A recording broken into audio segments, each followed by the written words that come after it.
Day zero is the moment before company formation, when a founder decides to take the plunge, follow their dream, and commit to pursuing their vision of change. On day zero, you'll hear founders tell their story. From the initial idea, through reactions by critics and skeptics, setbacks and successes, we'll cover it all.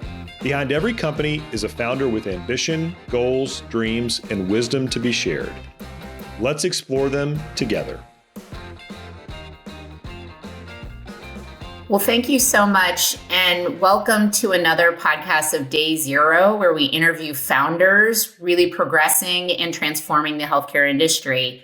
I'm Lynne Chou O'Keefe, founding and managing partner of Optum Ventures. We're an early stage venture capital firm, and I'm just so welcome to be joined with AG. And many of you might actually even know AG. I always say that she is someone who has almost been legendary here in healthcare for such a long time. But AG is a 5-time founder. The last 3, she founded Humedica, sold that to Optum, was the chief product officer of Optum Analytics. She then was the founding GP at Optum Ventures and invested in early stage digital health companies. And then in 2019 was the founder of Folx Health, which is an LGBTQ health direct-to-consumer company. And like I said, that's only 3 out of the 5 there. So AG, I don't even know, I can't even keep up really with your, vision and where you're going with everything. But before we get to all of those just monumental achievements, maybe we can just start. I always like starting from the very beginning and just talk to us about what led you to kind of A, healthcare, and maybe B, really starting to think about doing something different and founding something. Because if I remember, you were really actually classically trained as a lawyer. So started my career as a lawyer, thought that was a great way to make change. Started my career actually working in a clinic with LGBTQ kids on the streets of Boston, who, is the height of the AIDS crisis, and got a firsthand look at how broken the healthcare system was, and realized that being a lawyer was trying to work one brick at a time. And I had an instinct that I wanted to work at the system level, but didn't know what that meant at all. And also felt like I wanted to build something, but didn't know what that meant either. And really hadn't thought about entrepreneurship.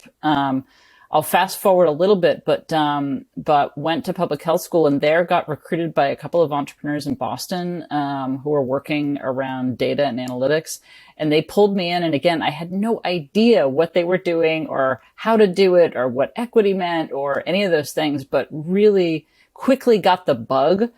Mostly because I saw how quickly we could build and how quickly we could start to have an impact in a way that just was astonishing to me, coming from the perspective that I had been coming from in terms of policy and law and sort of that sort of thing. So, I was hooked. I was absolutely hooked and knew that was where I was headed. Wow. And so what was that first, the 2 founders that came to you and, you were just learning the ropes on what a startup was. What compels you to say, this is right for me at this time? Or is it the opportunity set? Like what goes in the mind of AG to say, yes, I'm going to found something here? Yeah, I have kind of an obsession with learning new things. And one of the things that I think is a little bit maybe strange, but I think entrepreneurs share this, is I love that uncomfortable feeling of not knowing. Some people really don't like that uncomfortable feeling of not knowing, but I actually really get a charge out of it. And, one of the things, and you and I have often spoken about this, that I think makes great entrepreneurs is, he or she who learns the fastest wins. And so being obsessive about learning and about wading into the unknown, to me is really, I think, just an absolutely non-negotiable characteristic of a great entrepreneur. And it turns out that is, I love the unknown, and I love feeling ignorant, and like I'm going to go learn something. So, those first few years, like I said, I was working with a couple of entrepreneurs in Boston, one of whom was a serial entrepreneur. He had started several companies in the Bluetooth space and all kinds of stuff. So he just wandered around various industries looking for companies to start. And that to me was really exciting. I was like, oh, you can like go and have, pardon me, successive companies that you build and have impact in different places over reasonably short periods of time. You know, a legal case can stretch for a decade, and this guy had started 3 companies in the space of a decade, and they were all going concerns. And I was like, oh my God, that's amazing. And our other co-founder was a research doctor, and, you know, same thing with him. He was like, I'm looking at like spans of decades to run trials, and we can run companies like in short cycle. But those same characteristics, they shared those same characteristics as well, which was a love of experimentation, a love of not knowing, and really playing that game of how can we learn the fastest? How can we learn the cheapest? You and I have spent a lot of time talking about that. And how do we sort of ask the right questions? Because the answers are always going to change, but get really, really good at asking questions. Yeah, it's so interesting. What are the few questions, or there are a couple things you're always looking for that I guess it passes the AG smell test, that this is something that could be big, that's worth founding? Are there at least a couple things that you do look for, even though you don't have the nth answer to the nth question, if you will? Yeah. And I have learned this the hard way. I would say that like many entrepreneurs early on, I sort of started with the solution. I would get really interested in what data could do, or the interesting things that we had skill sets in relative to extracting or making sense out of data. And the mistake was, and this is, I think people do it all the time, is starting with the solution and then going out and being like, well, we can do all this great stuff. Let's go find people who need what we do. And that is completely the upside down way of doing it. So now what I get obsessed with is finding a very big problem that touches a lot of people in a moment where there is potentially a lot of money coming in from multiple sources, right? So there's many, go to markets in healthcare. And so, will payers pay? Will employers pay? Will individuals kick in? Is there a way of getting all the money flows lined up? And does that bucket actually add up to a large bucket? Is it a large bucket for a specific and set number of people? Is it a lot of people? And how do you quantify essentially the TAM? And you and I, again, have had lots of long night conversations about like, how do you really think about TAM? And I get very, dogmatic about the fact that yes, you should look at the potential impact. Everybody comes in, we're going to prevent hospitalizations, and hospitalizations cost $13 billion. That's not necessarily your TAM.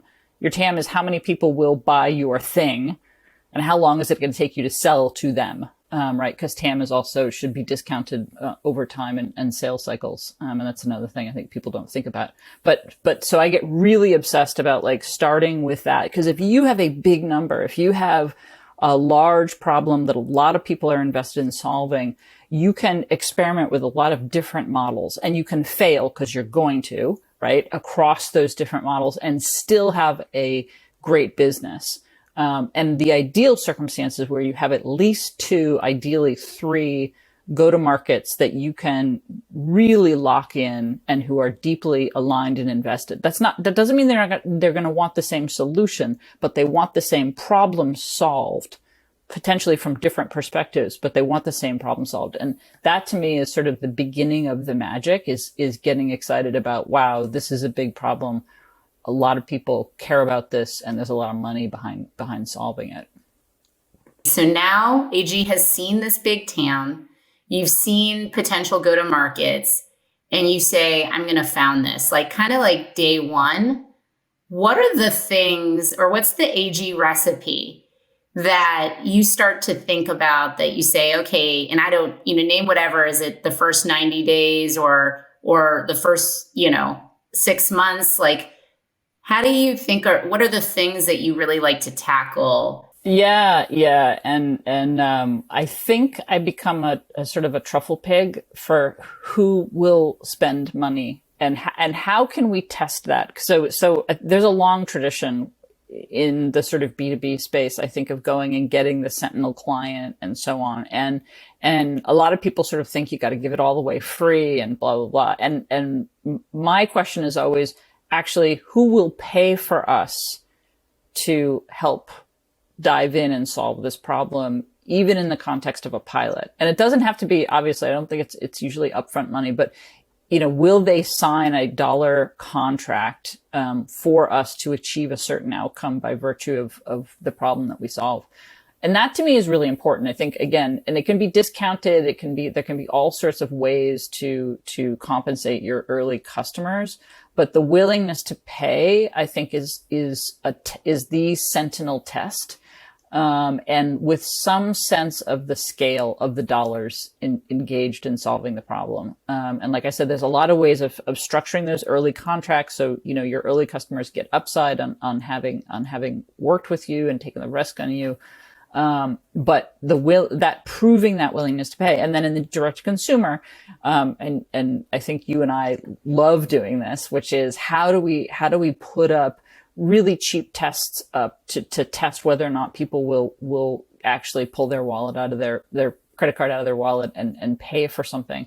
And I think we've gotten actually quite good at that. And we've gotten creative in the ways of doing that. But I'm, like I said, really looking for somebody's willingness to pull their wallet, their credit card out of their wallet, to me is really important. And if people are saying, yeah, and this goes to one of my other cardinal rules, never give anything away free in healthcare. Don't give it, if you're giving things away, unless it's in a very few rare circumstances, in some sort of freemium model, you're probably doing something wrong, and you're probably making an assumption that's going to prove to bite you in the butt later on. Somebody's got to pull their wallet out, and that's really critical. I'm curious, what are the first couple hires you look for? Because I think absolutely on your go-to-market strategy and how you've thought about it. And then now, again, you're that one person in the company. How do you think about it, AG? And I know you're, it goes without saying, having been the chief product officer of many companies, a kind of certain bent, right? And then what if you're not, as product oriented as you are? Let's say some of our listeners are founders that are more, commercially oriented. Let's just say that. How would you adjust that thinking and framework?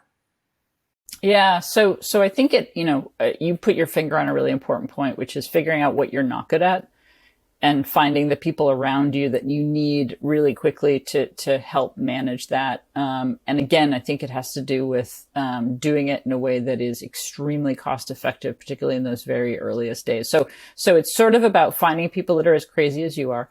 And who are willing to, work for a year for peanuts in a sense, and the hope of something. And so those people that have those beliefs, I think, are first and foremost. Second, I think, is the skill set. So, is this a deep technical build? Is this a B2B play, and you really need somebody who's got the sort of biz dev strategic partnership kind of skills that can bridge into sales? Is this a D2C play where you need somebody that's got a little bit more of that performance marketing and I think community building aspect to their skill set? Do you need somebody that's clinical? And how can you acquire that knowledge base? So it depends on the market. It depends very definitively on the market. With Folx, we started D2C. We did that very deliberately because we really wanted to build something that had, broad appeal and could achieve, and could connect with the community, at a very deeply authentic level. And so it was about recruiting, clinical, marketing expertise, and technical were the first three boxes that we really needed to check. And then I usually try to have somebody who's an all-star athlete, in the background as well, who's way better at me at organizing things, because you always need somebody who is just operationally minded to start to think about basically keeping the trains running early, but also the track that you lay early is going to determine so much of how the company either succeeds or fails. And if you screw that up or you misstep on making some assumptions structurally, you can get yourself into trouble down, and you're undoing, pulling wiring out or pulling, culture mistakes out. And that's tough to do. It's tough to do later on. You are, I believe, if not the rare, if not only digital health founder that's founded a B2B business from zero to exit, and then also a direct to consumer business from zero to the momentum that Folx has today. And it's just such a unique perspective on kind of healthcare. What are the kind of attributes or the differences? Are there a couple of things that you'd want to, tell people that just like between those two worlds, which many do not straddle, or like where we should be thinking about convergence? Because I've been racking my brain on this one, AG, but truly, I think you're the only entrepreneur who has done this. Well, I hope that doesn't persist as being the case. B2B in healthcare is a relationship game. I think is a really actually small landscape. And between the large health systems, the large payer organizations, the major self-insured employers, the major sort of anchor tenants in pharma and CROs and PBMs, to just throw all the letter soup out that we live in every day. Those are fairly well understood kind of anchor tenants in the healthcare landscape. And so, being able to understand, and this is what I always say when we get like a new young entrepreneur who's like, I'm going to solve the problem of, buying drugs in the healthcare market. And you're like, okay, do you know why? What the legacy history is of PBMs and the way purchasing happens and the way, pharma interacts with payers? Like, do you understand how those relationships work and how those money flows work? And they're like, no, but I just know they stink. And you're like, no, they do stink. Like the money flows are not efficient. We know that, but there are big reasons for those structural inefficiencies. And what I always like to say in healthcare is one person's inefficiency is another person's entire revenue stream. So thinking that you're just going to go in and kind of, have a great solution is usually wrong, especially in the B2B context. So understanding and going in with an acute knowledge of where you're going to hit a wall and understanding how you can get around that. Not that you're not going to go break that wall down later, but as a new company, as a young company, where do you have to navigate those structural aspects of the market, and then how are you going to break that wall down once you get to scale? Because scale is the battering ram of healthcare. You're going to laugh because our analogies are incredibly similar. So I've said in the past to entrepreneurs, I know you want to storm the castle, but don't you want a map of the castle? Like, understand how the castle is built, understand the thickness of that wall, right? Understand the next gate after that gate. And then with that knowledge, let's go storm the castle. That's right. And are you dealing with a granite block, or is this a tufa stone that we can just drill right through, right? Like you have to understand where the deep geography and architecture of the system is. There's no question. And that's not, that is just a lifetime of like, just banging your head against those rocks to know what they're made out of. So I, and you can acquire that. You can acquire that knowledge, but you have to be very studious about it, and you have to be respectful of the fact that those are long-standing structural, aspects of the system. What I will say, and you and I think also agree on this, is like I have a really simple mantra in healthcare, which is as go the patients, so goes the money. If you can redirect patients through new flows, if you can redirect patients and engage them in new ways, you can start.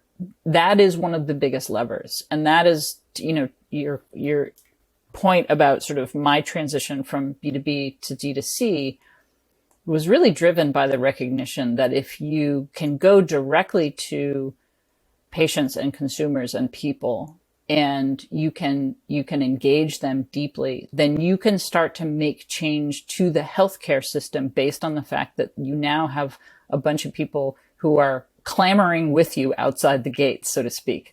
And that's a much more powerful force than just sort of standing outside the castle and being like, this is a stupid castle, you should blow it up. Because you're like, someone standing in a castle is going to be like, why should I blow my castle up? You are not making any sense. But if you have people outside sort of saying like, no, this is actually not working for us, that is a hugely important lever. And personally, I think a lot of businesses, I won't say all, but a lot of businesses should be thinking about the ways in which they interact directly with consumers, given that we can reach them now effectively through social media and through other platforms, if you're willing to put the time in to learn how to master those media. Yeah, it's really interesting to me because I think typically the world sees this as like two different business models. And I think you and I have talked a long time about actually like the convergence of this. And so just to put a finer point, like I actually believe in B2B models. There could be, we need to think about the consumer, even though it's a B2B model, right? And how do we leverage that force even in this model, right? And so I think that, instead of the world seeing this as like two distinct ways, I think we're starting to see that, right? The interlacing of these things. And so we really absolutely resonate on that, which is, I think, the exciting part of healthcare for the next 5-10 years. Absolutely. And, I think coming from my experience with Optum and UHG, we had unbelievably good programs and people were scratching their heads saying we have single digit engagement.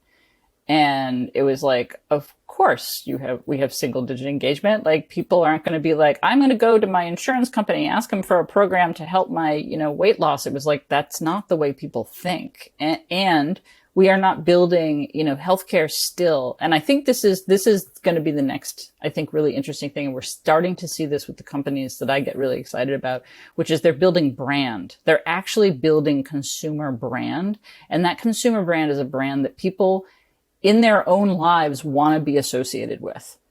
So again, using Folx as an analogy, we deliberately wanted to build a brand that people would feel amazing about, both in terms of packaging and the way that they thought about the, just the look and feel and everything, that this is a brand that represents them as people in the world. And I think as we start to think about, the companies that are starting to reach people, whether it's in mental health or whether it's in, weight loss or whether it's in even, complex illness, cancer, others, people, I think, want to have control of their lives and healthcare is essential to that. And if we build brands that people can latch onto and think about as representing them, that to me, again, is a huge lever and it helps us think very differently about engagement. Healthcare doesn't think about brand in that way. And I think it's a huge opportunity. Yeah, I just think about so many things that you just said in terms of how you founded Folx and that evolution. And, we had defined very much, again, similarly to how you talk about it, is like authenticity of voice, right? And really focusing on like the community first, like almost, before even product, right? Like what is this going to speak to who they are and how they see themselves and how the world sees them? It's so fundamental and so powerful. And now we see like the brand that Folx has become being named Time most 100 influential brands of the year. It's just, again, I don't think we're used to seeing digital health companies or healthcare companies being told they're one of the most influential brands. If you think about the most powerful brands in the country historically, and not necessarily the biggest companies, but the most powerful brands, a lot of them touch the body, right? It's clothing, right? It's makeup. It's, it's stuff that represents our physical, the way we move through the world. And that's the opportunity to me that healthcare hasn't captured, is to recognize that like, this is how people move through the world. It touches them, and also breaking down that artificial barrier between health and wellness. It is a huge opportunity to sort of say like, wow, that touches me every single day. Whereas like, I may not interact with, my, I don't know, like bicycle every single day, right? That may not be a thing that represents me, but my body does. I do think it's so important to talk about that moment with folks, like that very first moment of what inspired you, what you were seeing in the world, and like to the phone call, if you will. Walk us through a little bit of that, because I think it's such, again, a unique story that's going to happen so many more times in healthcare as we walk forward over the next 10 years, as we think about this interwoven consumer experience. But talk about that. What was like influencing you at that time, what you were seeing, and what like drove you to this? Yeah. I think first was watching, companies like Hims and Roe break down the ability for a consumer brand to, I think, really reach people on the basis, again, of that. How do I want to be represented in the world, and how does healthcare interact with that? That to me was really provocative and interesting. And so I was looking at it from that perspective. And what I wanted to elaborate then was to sort of say, look, if we can find, if there is a community, a single group of people who share a characteristic or share a concern, and, sometimes that's disease states, what have you, I think that gives you the ability to then have a really long relationship. And so I was looking for something. And then I always like to tell people that I had a dope slap moment where I sort of was like, oh my God, my own community, right? The LGBTQ community. And when I really stopped to think about that, it to me allowed an exploration. I think of a dynamic that a lot of people interacting with healthcare experience, but don't articulate, which is, for the LGBTQ community, there is a deep sense of alienation in terms of the healthcare system always dictating to us that we are abnormal and that we are different and that we are, don't conform to the definitions, whether it's gender identity or sexuality or how you make family or any of these things, even, your mental health status. And that I think is an incredibly disempowering construct. Now, let's put aside physical assault and discrimination, which also happens at an incredibly high degree. But under that was this sense of wanting to control our bodies, wanting to control our identities, and labeling those in such a way that created alienation and disconnect. The interesting thing to me is that's actually, it is very acute in this population. It is not unique to this population. If you're female, right? If you are of a certain age, if you are of a certain weight, if you are of many different characteristics, you are labeled in lots of different ways as being abnormal. And so what that uncovered for me was this interesting question of how do we put patients in control, not patient centricity, actual patient control. And what does that challenge in the healthcare system? That to me was a very deep emotional vein to mine. And then came the call to you, which was to say, okay, I think there's a really powerful thing here that we can do for the LGBT community, but also that will resonate more generally. And that becomes a model for this idea of how do you build brands that really go to the ability for people to start to control their bodies and have healthcare be an instrument that they use for self-determination, as opposed to the opposite, which is what most often happens. If you're diagnosed with a significant illness, cancer or others, you suddenly have this moment of being, quite frankly, on your back and regaining that sense of self-control, now having the ability to make the healthcare system an instrument for your own purposes rather than feeling like things are just being done to you, I think is an incredibly new, different, and powerful tool for us to build companies and build brands around. Because it really touches the heart of who we are as self-determinate people. And that is something that I think we can build on all day long. I mean, I think I can think about what you just said for a long time after this podcast. So maybe we'll just conclude is there if you're a young entrepreneur, are there just, a couple lessons or anything that just words of advice, if you will, you have for the next generation? Yeah. I mean, I think learn really fast. Get really good at learning really, really fast, which means assume you're wrong most of the time, or assume that if you're and you've heard me say this, I always like to say this to young entrepreneurs, on your best day, you are going to be right about 40% of the time, which means that you're going to be wrong most of the time. And the other thing is if you don't constantly push that horizon of understanding, you will go from 40 to 39 to 38 to 37 really fast. Because no knowledge actually stays true, except the knowledge of change itself. But so being obsessive about that and not being afraid of that sense of ignorance.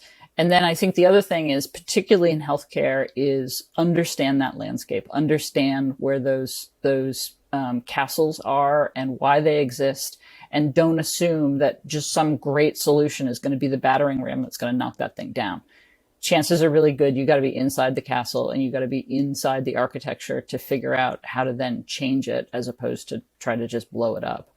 And then, like I said, I think the third thing is, as go the patient, so goes the money. So figure out how to engage the patient communities that you're working with. And in particular, don't do it at them, do it with them. That I think will always serve you. Unless you're building a pure technical solution under the covers, but always regard that as you think about where you're going. Well, AG, as always, your inspiration, your experience, I just have to say it, your vision of everything is just so incredibly inspiring, and just so honored to partner with you in so many different ways. And so thank you for your time here on this podcast. Thank you for your lessons learned and truly your energy to recreate a new healthcare system. Well, Lynn, I have to thank you for this. I wish I had had a podcast like this when I was trying to figure out this incredibly interesting but complicated world. And, I think there cannot be a greater resource for young entrepreneurs to be thinking about, healthcare in particular, because it is not a normal industry. And you are just one of the best guides, if not the best guide I know, to help us navigate this incredibly complicated system, because it is just, it is not for the faint of heart. So thank you. Yeah, well, right back at you. Thank you so much.